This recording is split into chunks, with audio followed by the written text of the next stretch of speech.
নারী তুমি আসলেই বহুরূপী। সারোয়ার স্যার যথার্থই বলেছেন।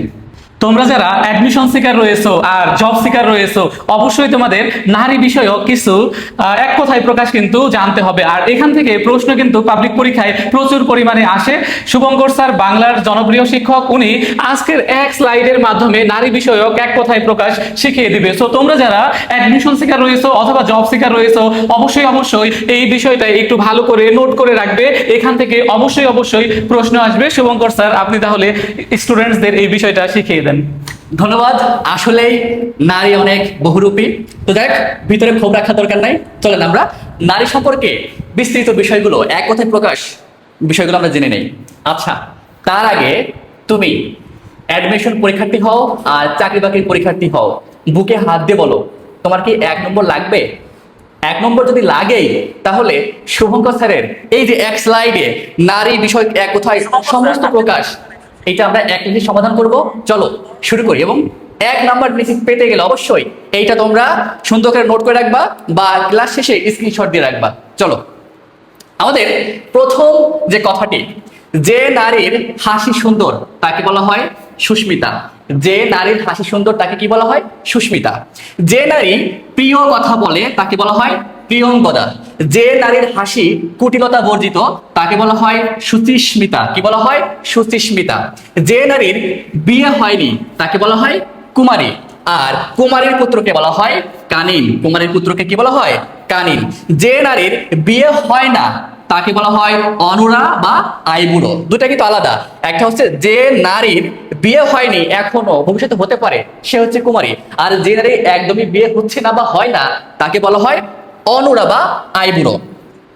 যে নারীর সম্প্রতি বিয়ে হয়েছে তাকে বলা হয় নবরা। যে নারীর সন্তান বাঁচে না তাকে বলা হয় মৃতবৎসা। যে নারীর কোনো সন্তানই হয় না তাকে বলা হয় বন্ধা। যে নারী বীর সন্তান প্রসব করে তাকে বলা হয় বীরপ্রসব। তাকে কি বলা হয়? বীরপ্রসব।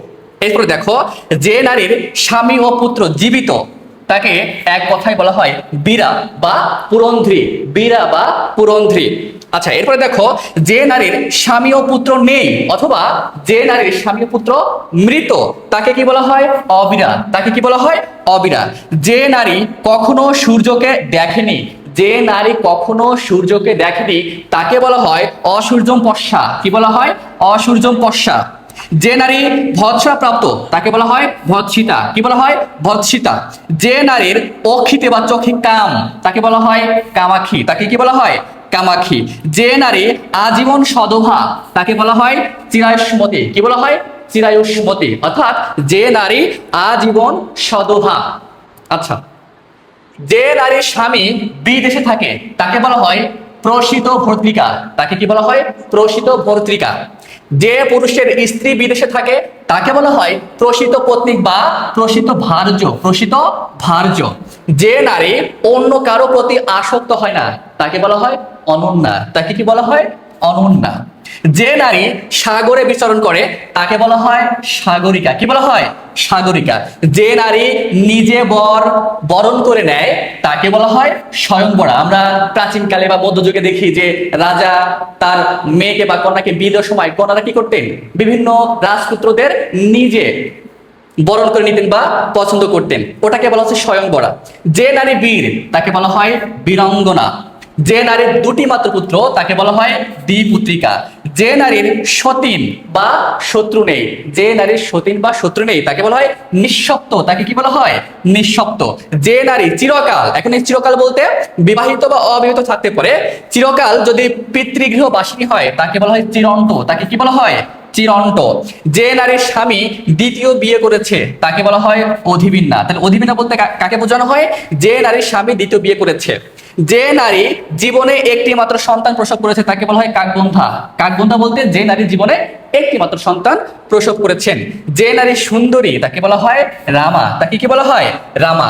যে নারী অঘটন ঘটাতে অতিশয় পারদর্শী তাকে বলা হয় অঘটন ঘটন পটিয়সী। খুবই দারুণ একটা শব্দ, অঘটন ঘটন পটিয়সী। এর মানে হচ্ছে যে নারী অঘটন ঘটাতে পারদর্শী। এটা আমাদের সমাজে আমরা দেখা যায়।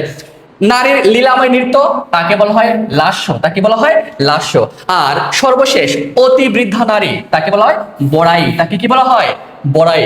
তাহলে প্রিয় শিক্ষার্থী আমার, তোমরা যারা বিশ্ববিদ্যালয়ে ভর্তি পরীক্ষা দিবা বা চাকরি বাকরির পরীক্ষা দিবা, তাদের কিন্তু 1 মার্ক 1 নম্বর নিশ্চিত পেতে হলে অবশ্যই এক কথায় প্রকাশ অংশ থেকে নারী বিষয়ক যে এক কথায় প্রকাশ, তোমরা যদি এই পুরো ডিটেলস এখান থেকে শুভঙ্কর স্যারের ক্লাসটা যদি সুস্পষ্টভাবে করো এবং অনুধাবন করো, বোঝার চেষ্টা করো, নোট করো, মুখস্থ করো, আশা করি এইখান থেকে যে কোনো জায়গায় পরীক্ষায় যদি প্রশ্ন হয় অবশ্যই তোমরা পারবা। এবং তখন কিন্তু শুভঙ্কর স্যারের কথা মনে পড়বে যে স্যার পড়িয়েছিলেন, বুঝেছিলেন বিধায় 1 নাম্বার আমরা নিশ্চিত পেয়েছি।